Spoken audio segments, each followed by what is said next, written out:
NBA rating recap for November 17th, 2025. We are entering the fifth week of the NBA season.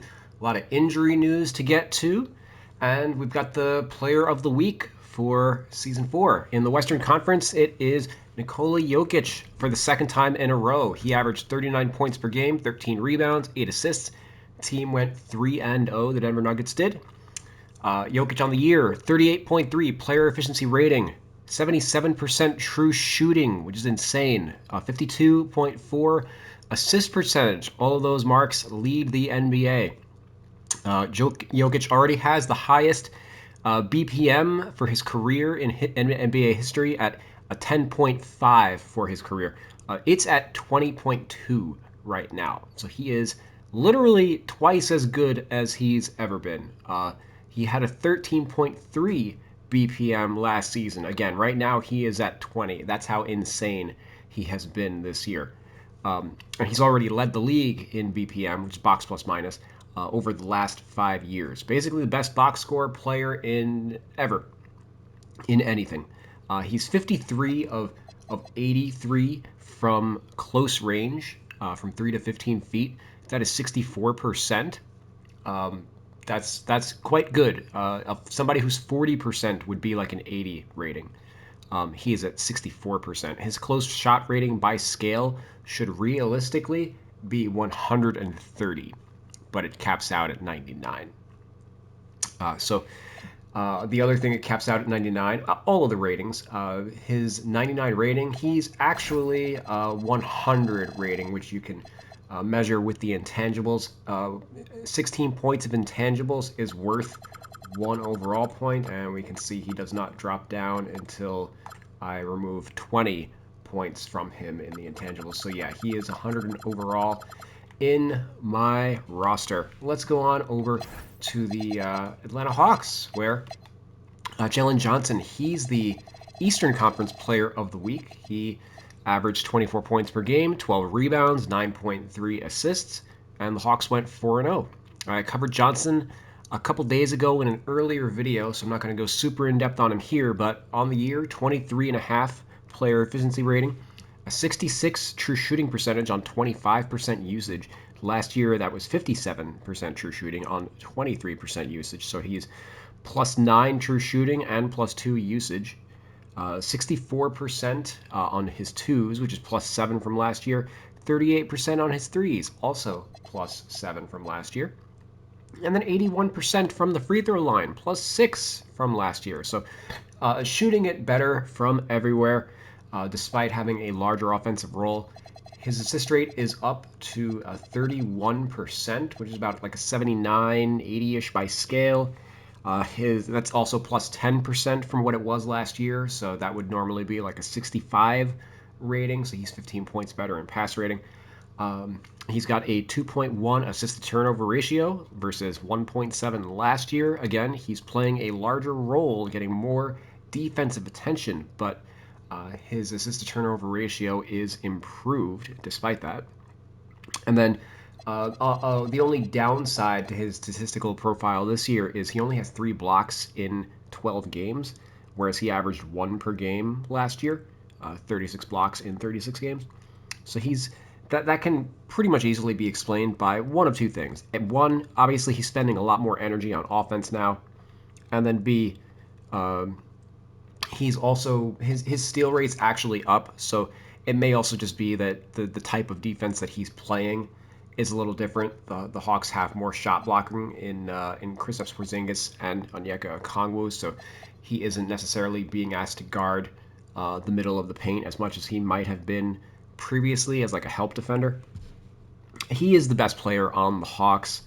The big question is going to be what they're going to do with Trae Young moving forward. Trae seems like very bought in on what the Hawks are doing, so I don't anticipate like that they are going to be moving him, but that is an option. I'm just curious to see how he is able to fit himself offensively, because he's always been a high usage player, and if he's going to be taking touches away from some of the other guys on this roster, he's already going to be making their defense worse. We'll see if this is like a square peg into a round hole type of fit with the rest of this team. And then some injury news. Unfortunately, Victor Wembanyama off to a fantastic start this year. He strained his calf. Shams reporting he's expected to miss a few weeks. So I assume that means a few is more than a couple, which is two. So let's say 3 weeks. He's leading the league in defensive rebound percentage and block percentage, 34.6 defensive rebound percentage, and then 9.9 block percentage. He's already the best shot blocker in NBA history by rate. Consensus Defensive Player of the Year as long as he qualifies. There is a 65-game rule for awards, so we'll see how long it takes him to come back from this calf strain, as he has been known to miss a game or two here or there for rest purposes.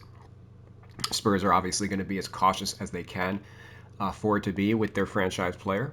Worth noting, Wemby, I did tweak him a little bit, but 77.3 free throw attempts per 36 minutes. That's 3 more than last year.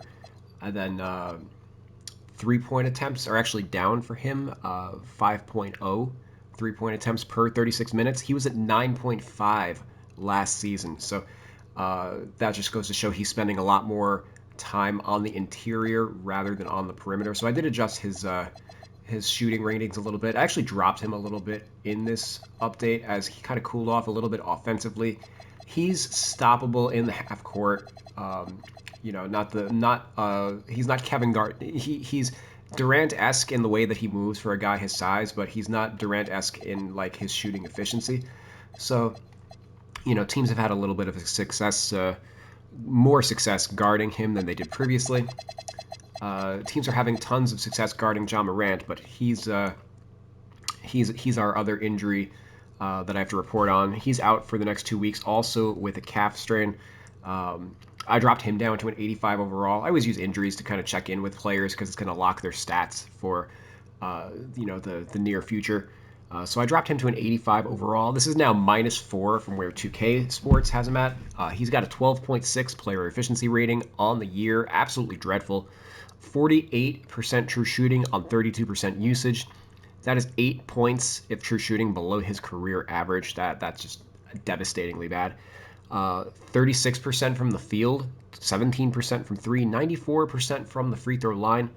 That's actually a silver lining. He's 65 of 69 from the free throw line, 75% he's 75% over his first 4 seasons, and then 84% over his last 3. So this actually should be 2 points higher. And then his assist rate is actually up to 44%. It was at 36% last year. So he's has not shot the ball from the field particularly well, but he is still distributing the ball. And at least he's hitting free throws, I guess. He only has 3 dunks on the year. One of those was an alley-oop in transition, and then 2 fast break, nobody in front of him bunnies. He has none in the half court. If you recall that, when Ja rose to prominence, he had some of the most insane dunks.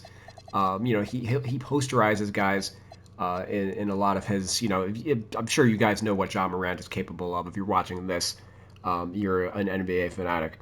I don't need to explain that. But given that his explosiveness has kind of been on the decline ever since then, I did get around to dropping some of his badges.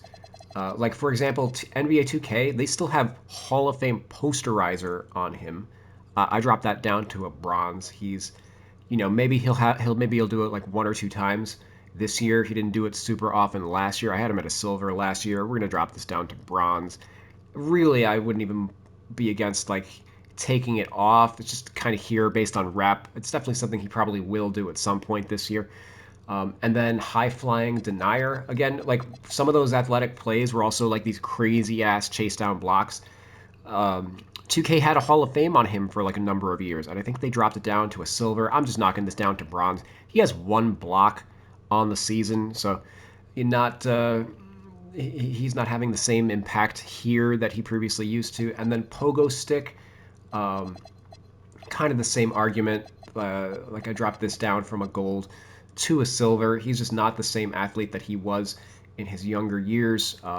Typically, an NBA athlete, your prime athleticism years are actually going to be your young 20s, and you just lose a little bit of speed and vertical pop. Really, as you get older from like your college days, it's just that the way that you learn how to use your physical gifts, your skill and everything else, that's what exponentially grows. Which is why player quote unquote primes are typically like age 27 to 31, 32, but not their absolute peak athletic prime. And a lot of Ja's game is based on his peak athletic prime, which he's just no longer in at the moment. We'll see how long it takes for him to come back from this injury. As you know, he's been pretty disgruntled in Memphis. We'll see what's going on there, how they're able to perform without him. They don't have a point guard on the roster at the moment, at least a healthy one. And let's start off with the recap of the games that played tonight. The Cavs, they moved up to 10-5 on the year, taking out the Bucks 118 to 106. Darius Garland missed his fourth straight game. Donovan Mitchell's been carrying the Cavs, 37 points, 7 assists. Sam Merrill also, he was cold for a little couple games, but 20 points in this one, 6 of 9 from 3. And then focusing in a little bit on Evan Mobley, he had 14 points, 6 turnovers in this one. He hasn't really been the same offensive player this year as he was last year. I think some of that is actually just the absence of Darius Garland. You've got Donovan Mitchell, who's essentially a 2 guard, playing the 1. So the same looks that Mobley was getting last year, he may not be getting this year. He's down to an 18.4 player efficiency rating, which is minus 4 points from what it was last year. 56% true shooting, 63% last year, so that's down 7%. A career low on 2-point percentage, 52%, which is minus 10% from last year. And in general, he's also just not even shooting the ball well from the line, 63 free throw percent, which is minus 10 from last year. So last year he was all NBA second team, and he was pretty good the previous year. Was an all NBA caliber 2 years ago, I would say. This year, I don't think I would have him on an all NBA team, at least as of yet. He'll probably still make an all defense team, but I think a lot of his luster on that end is also kind of with a healthy Victor. Nobody's even thinking about Mobley for Defensive Player of the Year as long as Wemby is healthy. So. And like with the emergence of guys like Jalen Johnson, etc., Pascal Siakam is putting up numbers for a bad Pacers team, etc. I would not anticipate. Also, the Cavs are not as good as they were last year record-wise, so I think Mitchell's pretty much a lock to get All NBA again and an All-Star team. Mobley might have a little bit of work ahead of him in order to get back to that. So I did drop him an overall point in this down to a 90. He might trickle a little further down. Even if he doesn't make the All-Star team, he's like an on-court All-Star. He's a phenomenal defensive player, one of the best two-way players in the NBA. So he just doesn't have like a flashy game or anything. Anyway, let's head on over to the Bucks. Giannis, he went down with a groin injury in this one. 14 points, 5 rebounds, 4 assists in 13 minutes. Was having a very productive game, but ended up leaving. He grabbed his groin a couple times, and Doc Rivers left him in the game because he asked him, "Hey, are you okay?" And he's like, "Yeah, I'm fine. And then on the third one, he, I guess, strained it. So he left. He's averaging 33 points, 11 rebounds, 7 assists. Leads the league in 2-point field goal attempts, 18.3 attempts per game. The next closest Buck is Ryan Rollins at 7.4 and Kyle Kuzma at 6.6. So that this is going to be a huge hole in the interior scoring for this team. Giannis has a 34.8 PER, basically only behind Jokic. 66 true shooting on 36% usage. He's got a 13% offensive rebound rate. Nobody else on the team really comes close. 40% assist rate. He essentially runs the offense rather than like Ryan Rollins. Rollins is more of like a secondary playmaker. There's just no way for this Bucks team to replace him. In the 2 games that they played without Giannis, they were 1-1, but it took ridiculously hot shooting from the team. in like a win against the Warriors on October 30th. Rollins had 32 in that one in one of his like breakout games, and then he had 25 in a loss to Charlotte. And then he had 24 points in this game. They need Kyle Kuzma to step up in a big way, but he's forever inconsistent. He had 10 points on 4 of 12 from the field in this game. And worth noting that Jericho Sims started the third quarter, which also goes back to what I was saying about Giannis being at actually center on this team rather than Sims. I did swap the positions back, as I think that makes more sense, at least while Giannis is sidelined. We'll see. I think that they're just going to go back to the original lineup they had before with like Trent at the 3. They're going to have to play Kuzma at the 4 because they just don't have any other like front court depth on this team. They are pretty small. Also with Toure and Prince out, they don't even have like wing depth really on this team either. So yeah, really, really devastating. It's not a serious injury or anything, but groin injuries are hard for players to come back to like truly recover from. It's going to take some time. And yeah, the Bucks without Giannis, he is the glue to like holding this whole team together. By the time he comes back, like they might be like really out of it if they aren't able to string a couple of wins here and there together. They dropped to 9th in the East, by the way, with this loss to the Cavs with an 8-7 record. East has been a lot more competitive than you otherwise might have thought it would have been. One of those teams that's made the East so competitive is the Detroit Pistons.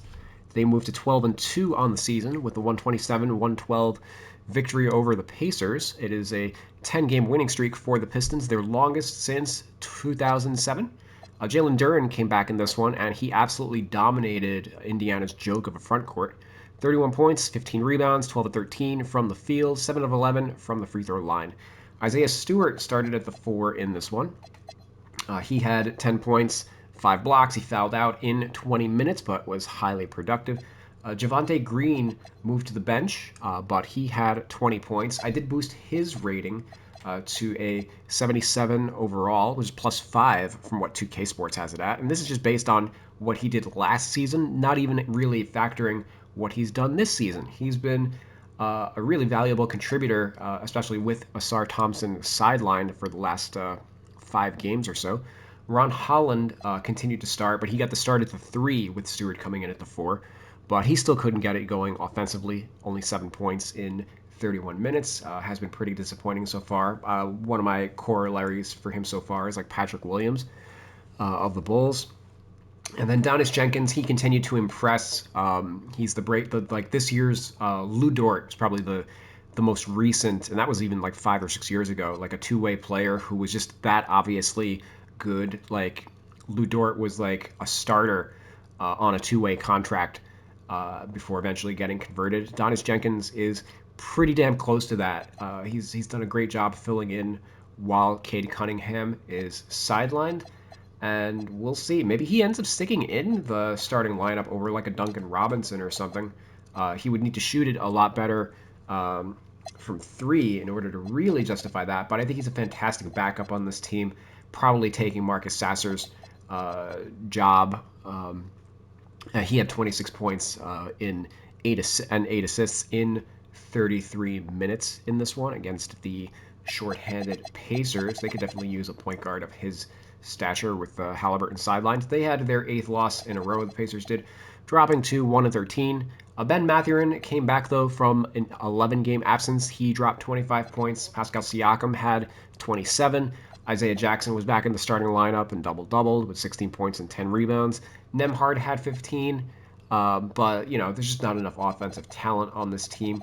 They are missing, of course, Tyrese Halliburton is the engine that makes everything work, and they're still missing 2 key guys. Nesmith's going to be out the next 4 weeks or so, and then Obi Toppin, I think, is coming back like February, like first week of February, I believe. So he's out most of the year.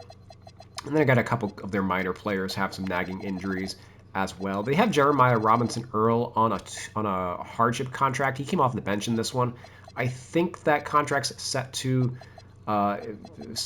expire relatively shortly. I don't know if they're going to qualify for another hardship exception because they only have 3 guys who are injured, and I think the rule is you basically need 4 guys who are going to miss they have to have missed 3 games, and then their injury has to be significant enough that they're going to miss at least 2 weeks, I believe.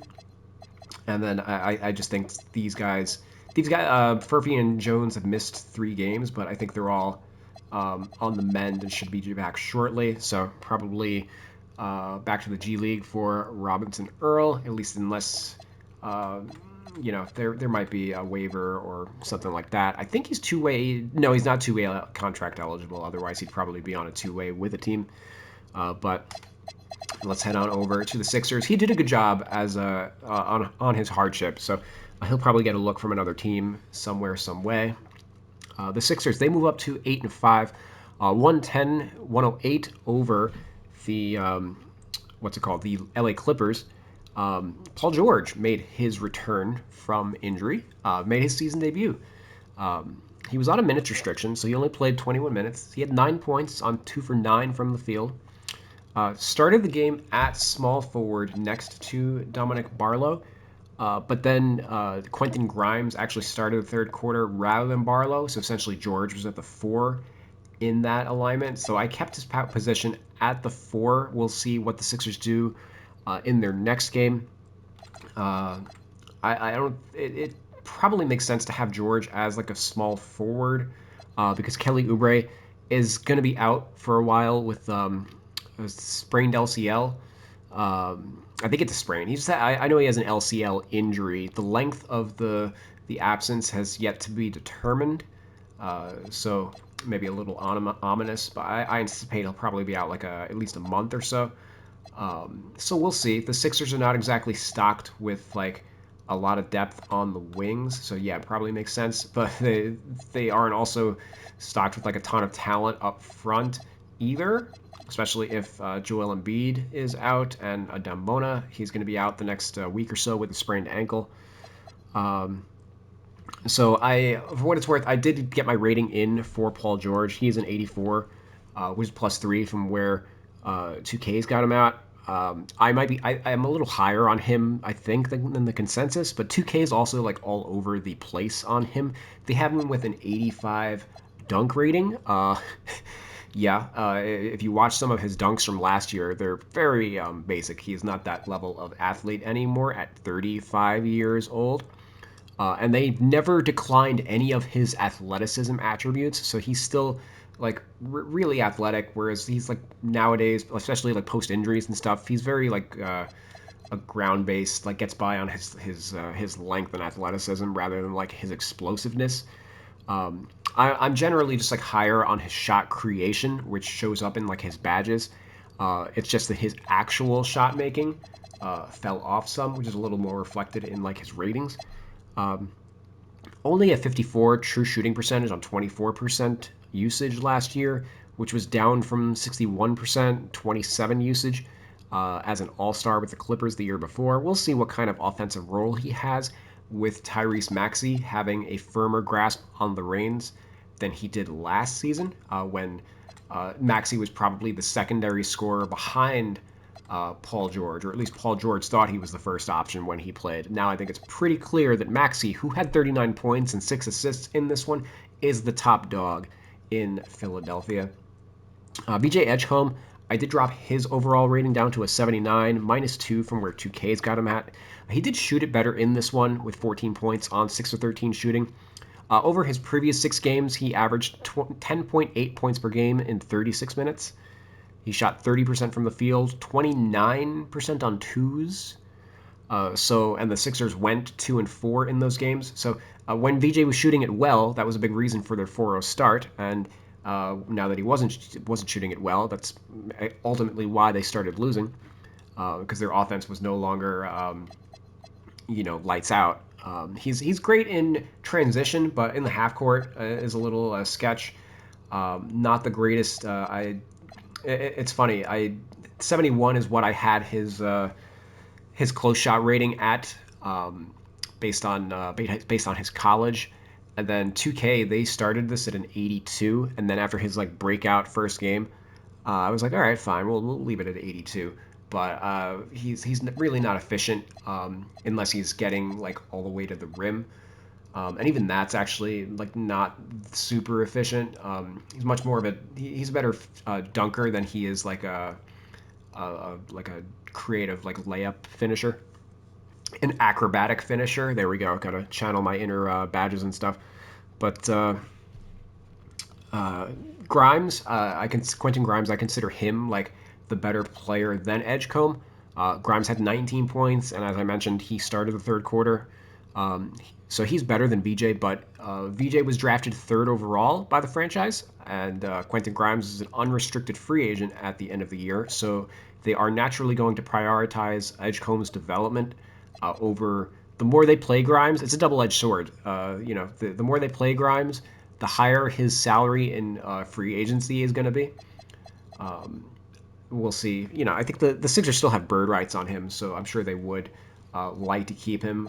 It's probably going to require a Paul George trade in order to fit all the salaries and everything together, though.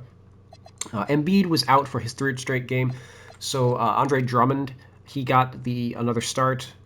I've got him up to a 79 overall, which is +3 from where 2K's got him at. He had another double-double, 14 points, 18 rebounds, played 38 minutes. And it's become very clear that he was just really limited by the toe injury last year.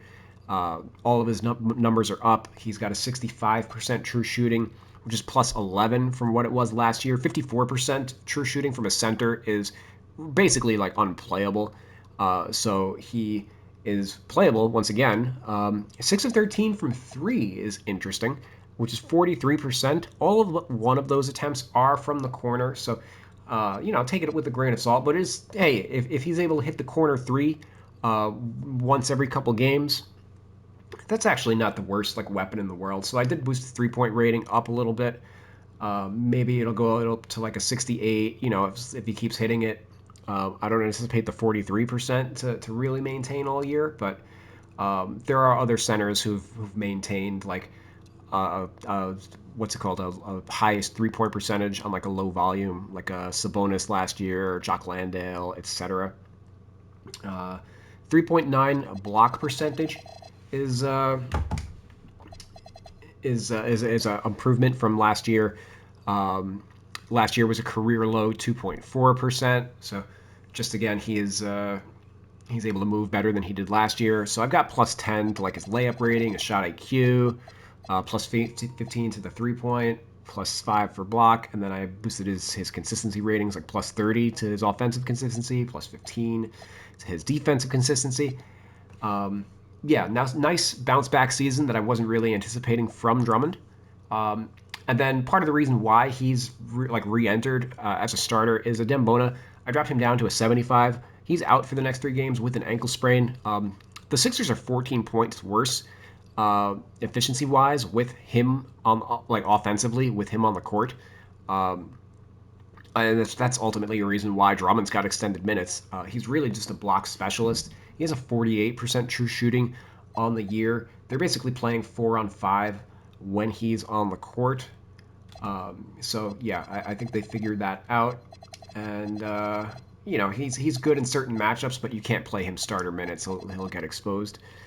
Let's head on over to the LA Clippers, which, oh, by the way, I didn't realize Paul George made his return against his former team, the Clippers. No type of revenge game, but, a nice little interesting subplot to this game. Clippers, they dropped to 4-10. They were on a back-to-back, and they got news that Derrick Jones Jr. is going to be out for the next 6 weeks due to a grade 2 MCL sprain suffered in his last game. So Kobe Sanders got the start in this one. 73 overall I have for him, +5.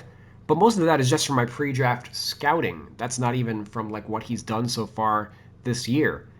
Some of 2K's ratings are atrociously bad because they don't even know that he was like a point guard, like a big point guard in college. So there's a lot of correction that you have to like go through on. Like he has a 64 ball handle rating, etc. He's very similar to, if you recall, Delano Banton, who bounced around for a little bit, but he was also like a bigger point guard. Him and Sanders have a lot in common profile-wise. Sanders is a pretty good driver. And he's actually showing to be a better three-point shooter than was otherwise anticipated. So he's played over Chris Paul in the rotation so far. The last couple of games, Chris Paul has looked really bad, just like old and slow finally. So I do need to adjust his ratings. He actually made his return to the rotation in this game, as Sanders had to essentially start at the three, so they just needed to play Paul 11 or 12 minutes as a backup for James Harden. And then James Harden, I got my rating in for him, 92 overall as a +3 from 2K Sports. 65 true shooting for James Harden. That is +7% from last year. His efficiencies, obviously, just much better this year. 53% on twos, was only 47% last year. So he's finishing a lot better than he did. 26 points per game, most since leaving Houston in 2020. So that just goes to show how he's having his best individual statistical season in years. Worth noting though that the Clippers are only 24th in defense, so Harden and everybody else just may have slipped in that regard. Again, the whole Clippers team has looked very old and slow, and starting James Harden eventually is going to catch up to you. Ivica Zubac can only plug so many holes. So that's one area where I am going to have to drop the Clippers. I think the Clippers will eventually get it together. Kawhi Leonard right now is sidelined. I think they have enough scoring if they have Kawhi and Harden. They have enough bets on this team, and the rest of the West, the teams that really cratered at the bottom, the Clippers will probably be 10th and make the playoffs as a play-in team, is my guess. But it might be just a little ugly getting there. Obviously, the team has a little bit higher aspirations than that, but they weren't expected to contend or anything this year.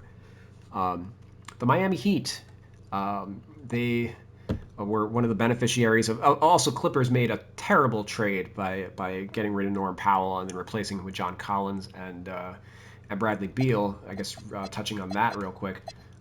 Beal obviously out for the year, but I did get my rating in for John Collins as well. I just dropped him from. Right now I have an 80 overall, which is -1 from 2K Sports. Prior to this, he was an 83 in the roster. The main thing that changed for him was actually going. He got a boost from playing in the Utah system. Believe it or not, he actually was coming off a lot of screens and getting a lot more of he was basically used in Lauri Markkanen's role with the Jazz, and they were running a lot of similar plays for him. So I think that actually helped boost his numbers with the Jazz somewhat, and he's just not getting those kind of touches with the Clippers as they run a completely different system. The fit next to Zubac is kind of difficult because ideally Harden wants a rim roller with to play with, but it's tough for Collins to kind of play that style with Zubac sitting down there on the block, and he's not good enough of a shooter to really make teams pay as a floor spacer. Teams are pretty content to just leave him open on the perimeter. So that is one area where I think he was an okay fit on paper. There's a reason why he was coming off the bench rather than starting, because the Zubac Collins fit wasn't great. So maybe they'll end up looking to trade him to another team that would be better suited for his style. I think he's on an expiring contract, so that should be feasible. But Heat essentially won the offseason by acquiring Norm Powell for basically nothing over the offseason. And they beat the Knicks 115-113. Bam Adebayo was out for his 5th straight. Tyler Hero said he could be back in a week or two. And the Heat just won with a team effort in this one. 7 Heat players in double figures, led by Powell with 19. Khalil Ware double-doubled with 16 points, 14 rebounds, 3 blocks in 31 minutes. Did not get outplayed by Mitchell Robinson as badly as he did in the last one. And the Knicks, Brunson out again. OG's out for the next 2 weeks with a hamstring strain. They dropped to 8-5 on the year. Scoring is going to be a little bit of an issue while those guys, especially Brunson, are out. Miles McBride got the start, 25 points, 10 of 23 from the field, but had 0 assists in 39 minutes. That's pretty brutal. Landry Shamet, of course, had 36 points in his last game, but he fell back to earth in a big way, obviously. 10 points on 2 for 11 from the field. Mikal Bridges, he has been playing really well this year. 23 points, had 2 steals, 4 blocks in 39 minutes. He upped his scoring a little bit with Brunson out, and then Towns, he added 22 and 15. Josh Hart's the closest thing they have to like a point guard on this roster right now. 14 points, 9 assists for him. Yeah, Knicks are in trouble a little bit with these guys sidelined. They dropped to 5th in the Eastern Conference. Let's see where things stand when Brunson's able to return from his sprained ankle.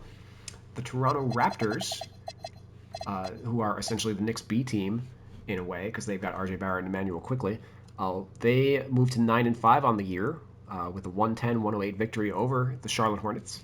Brandon Ingram led the way with 27 points. Just a solid overall performance for the team. And like when healthy, the team is pretty consistent. They moved to 3rd in the Eastern Conference, by the way. And their defense, I anticipated that their defense would be kind of like pesky and like high energy. That is starting to show itself. So keep an eye on them this year. They got off to a slow start. But they've really picked it up of late as Quickly has like rounded into form, playing the best basketball that he has since he was a member of the Knicks. But the Charlotte Hornets, they dropped to 4-10 on the year. LaMelo, he came back from 1 game absence, still on a minutes limit. If you recall, he wasn't able to play in the overtime against the Milwaukee. He had 20 points, 8 assists, played 27 minutes in this one. Konka Nipple, 24 points. I think he's the top rookie in the league at the moment. We'll see where things look at the end of the season. Miles Bridges, 22 points. Sion James, his efficiency has kind of fell off a cliff. He was over 4 in this one. He's 8 for 31 from the field, 26% over his last 5 games, whereas he was at 60% over his first 9 games. So he'll probably head back to the bench once Brandon Miller is ready to go. But obviously not starting precisely for his his efficiency on offense or anything. He is just a solid defensive player, a pretty good fit next to LaMelo Ball. The Minnesota Timberwolves, they moved to 9-5 on the year, taking care of business against a short-handed Dallas team, 120-96. Edwards only 13 points, Randall only 12. They didn't need it. Like Dallas couldn't even get over the century mark versus Minnesota's defense. Naz Reid carried the way with 22 points and 12 rebounds. Going over to those Mavericks, they dropped to 4-11 on the season. It was back-to-back for them. They were without Daniel Gafford and Derek Lively II because of the back-to-back. So Musa Cisse got he at the start 6 points, 10 rebounds, 26 minutes, serviceable. He's similar to like Musa Diabate of the aforementioned Hornets. Dallas just looked absolutely lifeless on a back-to-back. Jaden Hardy, 17 points to lead the way in 14 minutes, but also 0 assists and 4 turnovers. He's the equivalent of like throwing shit at the wall and hoping it sticks. Cooper had 15, as did Brandon Williams. Dallas had 13 assists to 20 turnovers in this one. So yeah, offense has been pretty brutal due to all the injuries this year. The OKC Thunder, they go to 14-1 on the year, 126-109 over the Pelicans. 6th win in a row for them. No notes. Shea 23, Chet 26, Dort 17 points, 4 of 6 from 3. One of his better games this year. Going over to the Pelicans, they dropped to 2-12. It was a back-to-back for them. It was their 6th loss in a row. Zion's still not back yet. Sadiq Bey was out also for this one, so we got some Derek Queen at the 4 next to Yves Missi in the starting lineup. Queen also to match up with OKC's double bigs lineup. Queen had 9 points, 8 rebounds, but 3 for 10 from the field and 6 turnovers against OKC's defense. Obviously, he struggled a little bit. Missi had 6 points, pretty empty points, like 2 rebounds in 22 minutes. So yeah, not great for him. Fears, 24 points, but only 1 assist in 25 minutes. Trey Murphy, 18 points, Micah Peavy had he got some extended run with Sadiq Bey out. He had 16 points, 7 to 9 from the field in 24 minutes. And I did hop on over to Willie Green. Um, I, I generally don't really update like the coach. Uh, like I used to, and then 2K they've really messed up with like the coaching and like the what do you call them, the staff. Like I used to get deep into like adjusting the staff, but they've like restricted options and stuff over the years. So I'm not going to update the coach of like Willie Green is not going to become James Borrego in my roster. But what I will do is in 2K's roster, they did update to make Borrego the coach, which means they probably also brought in whatever his like his points of emphasis and like coaching profile and stuff is. So I'm gonna jot all that down and then import it into this roster if it makes sense at least. And then that'll, Willie Green is just, we'll have his face, but essentially in practice it will be James Borrego. Just wanted to touch on that because that was one of the 2K released an update today where they did add Borrego. So I just wanted to touch on that. And then let's finish off with the Bulls taking out the Denver Nuggets. Bulls moving to 7-6, despite being on a back-to-back even, 130 to 127. Kobe White was out due to the nature of the back-to-back. Trey Jones still out with an ankle injury. But Josh Giddey, he played 30 minutes. It was a little questionable given the nature of his return from injury and it being a back-to-back, but he had 21 points, 14 rebounds, and 6 assists to lead the way for Chicago. Kevin Huerter remained with the starters. He had 20 points. Ayo Dosunmu, 21 points, 5 assists, was team high, plus 25 in this one. Javon Carter had 15 points, 5 of 10 from 3. He's the backup point guard, but with Ayo with the 5 assists was clearly runs the offense with the second unit. Nikola Vucevic, 8 points on 3 for 13 from the field against Jokic. Let it not be said that Jokic is a useless defender. And then Jalen Smith, 16 points, 8 rebounds, 18 minutes for him. The Chicago bench outscored Denver's bench 66 to 9. Going over to those Denver Nuggets, they moved to 10-3, or they dropped to 10-3 on the season. The end of their 7-game winning streak.